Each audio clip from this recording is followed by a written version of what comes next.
Professora, em relação à responsabilidade do adolescente, lendo a sua dissertação, eu notei que você cita formas do adolescente ser responsabilizado sem haver, por exemplo, um crime patrimonial, sem que ele pague, porque no adolescente é difícil, ainda mais nessa situação, um adolescente em conflito com a lei, que tenha dinheiro para conseguir pagar o dano cometido à vítima.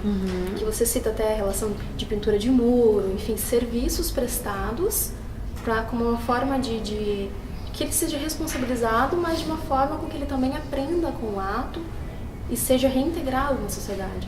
Isto é a restauração do dano de forma simbólica, ainda que ele não necessariamente disponha de recursos, né, para restabelecer aquele dano.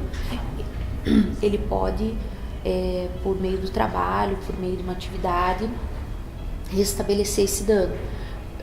Isso é o que nós chamamos de restabelecimento simbólico. Na maioria dos países onde a justiça restaurativa é aplicada, esse é o meio mais eficaz, né, que tem se observado, porque o adolescente passa a dar mais valor, né, aos seus atos e consequências, e também ele consegue se colocar no lugar da vítima, porque em entrevista com muitos adolescentes, a gente nota que a maioria deles se coloca extremamente como vítima e não consegue enxergar efetivamente a vítima.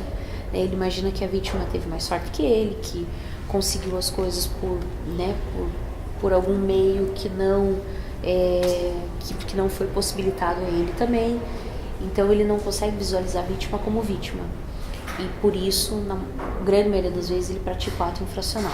Dessa forma ele consegue ter uma visão diferenciada, né, da vítima e entender um pouco mais o potencial lesivo da conduta dele.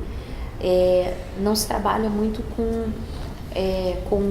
o ato praticado em si, mas com as consequências do ato. E é o que se mostra mais eficaz na restauração desse adolescente, na recuperação dele. Então, por isso, esse simbolismo acaba tendo uma eficácia muito superior do que a retribuição propriamente. Acho que para a vítima acaba sendo mais interessante também, né? Porque no sistema punitivo atual, o Estado deixa a vítima de lado, como se com ela não tivesse acontecido nada, ou até agrava o problema e passa a tratar o agressor. Na verdade, a nossa legislação é totalmente falha com relação à vítima, né? O Estado usurpa completamente o papel da vítima por meio do Ministério Público, né? Cerca de 90% dos tipos penais, não só do Código Penal, mas de qualquer legislação, né, tida como penal,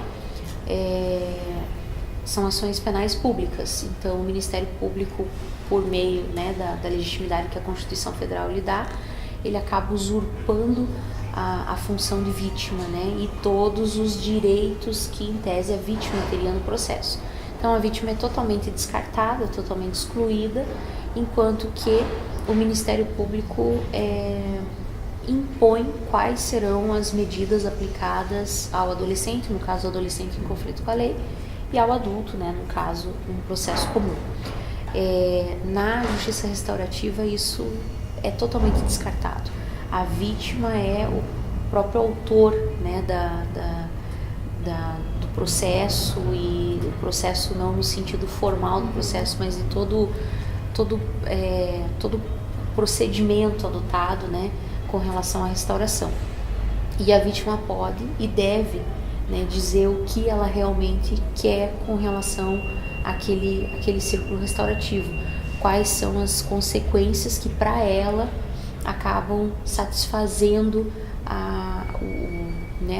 ao dano psicológico ou mesmo material. Para muitas vítimas basta um pedido de desculpa.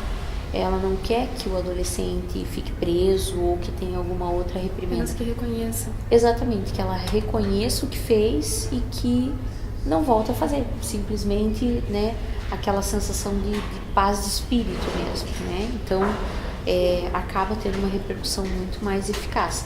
E não só em situações consideradas menos graves, como, né, os delitos patrimoniais, mas a gente trabalha muito com o delito patrimonial porque num primeiro momento talvez seja mais fácil, né, iniciar esse processo.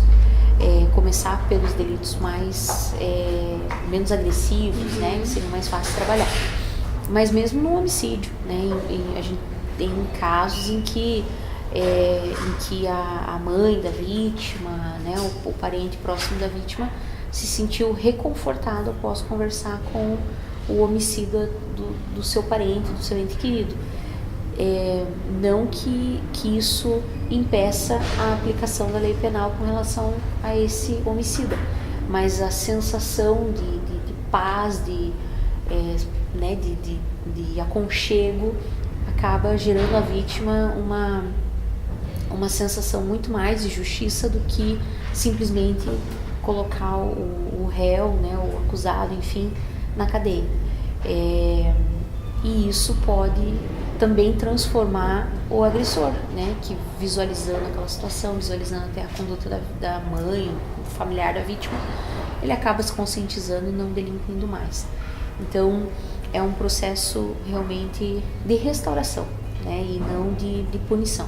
E que tem gerado muitos benefícios aí em diversas comunidades que, na grande maioria das vezes, não tem nem acesso à justiça tradicional, né? Então, a justiça restaurativa também ela acaba suprindo essa carência até da justiça tradicional em algumas comunidades. Existem hoje profissionais capacitados para lidar com a justiça restaurativa, para implementação?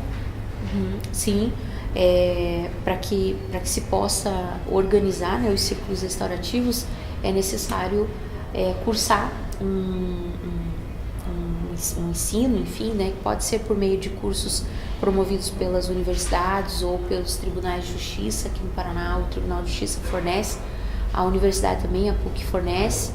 É um curso de facilitador, onde o estudante ele aprende, né, as técnicas de justiça restaurativa, toda a história, todos os elementos que são importantes, os princípios, e aprende também a prática realmente da justiça restaurativa.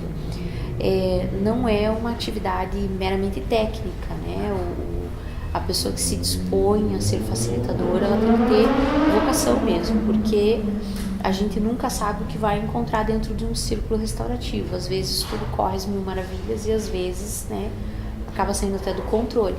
Então, nem sempre, né, nós obtemos sucesso. Em alguns casos, infelizmente, não tem como trabalhar com a justiça restaurativa, mas ela tem se mostrado muito eficaz na grande maioria dos casos, né? O índice de reincidência em situações onde foi implantada a justiça restaurativa é muito pequeno, né? Em comarcas como Cascavel, que é extremamente evoluída, né, na prática da justiça restaurativa, o índice de reincidência é de 2, 3%.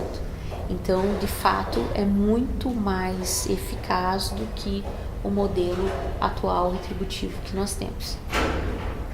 Professora, obrigada pela entrevista. Prazer tê-la aqui conosco. Eu que agradeço. O prazer é todo meu. Chegamos ao fim de mais um Café Jurídico. Muito obrigada a você que me acompanha. Se você ainda não é inscrito no canal, aproveita para deixar seu like, se inscrever aqui e semana que vem tem mais um vídeo.